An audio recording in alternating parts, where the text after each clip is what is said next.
Assalamualaikum warahmatullahi wabarakatuh.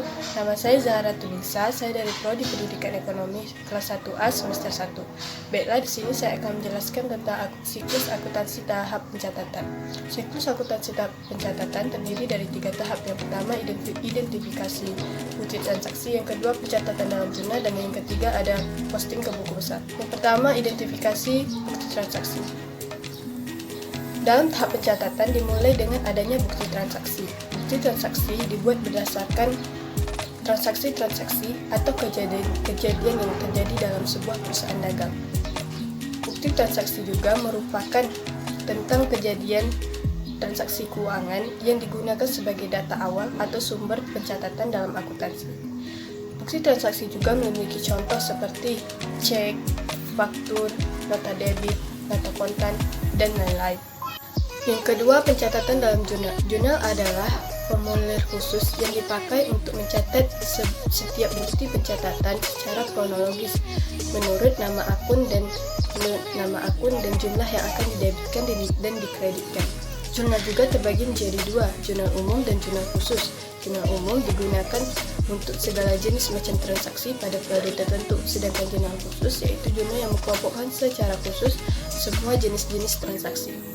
Jurnal khusus juga terdiri berbagai macam jurnal. Yang pertama ada jurnal penerimaan kas, jurnal pengeluaran kas, jurnal pembelian, jurnal penjualan, dan kas kecil. Assalamualaikum warahmatullahi wabarakatuh. Saya Yuki Fitri. Saya akan menjelaskan tentang postingan ke dalam buku besar. Teman-teman bisa dilihat strukturnya di samping. Posting ke dalam buku besar.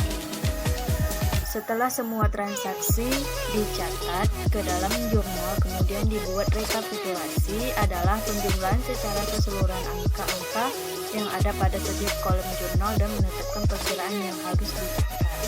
Yang pertama itu rekapitulasi. Kemudian di sampingnya buku besar.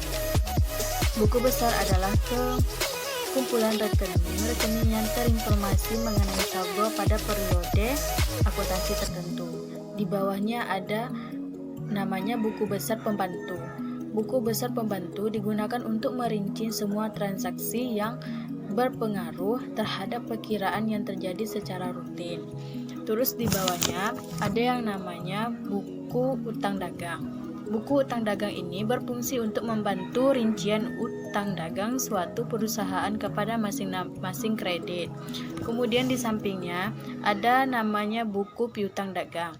Adalah tempat menyatat perubahan piutang kepada debit atau kredit secara individual sehingga merupakan rincian dari akun piutang dagang dalam buku besar umum. Di sampingnya ada yang namanya persediaan. Kemudian setelah sama dirinci, kemudian buatlah daftar saldo masing-masing atau akun tersebut.